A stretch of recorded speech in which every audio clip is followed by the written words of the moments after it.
0999 भैया से मिलते काम बने।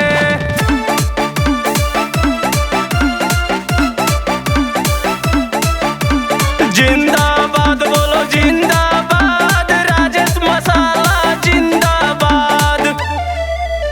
यही सूचना जारी है, भैया जी सब पे भारी है।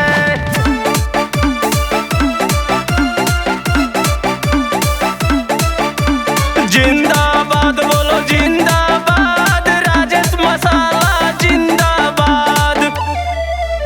विकास की लहर भारी है, अमेठी में जलवा जारी है।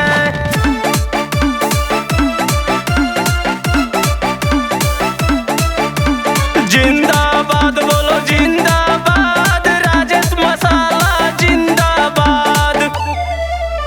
जिला भर के चहेते हैं, हर माता के बेटे हैं।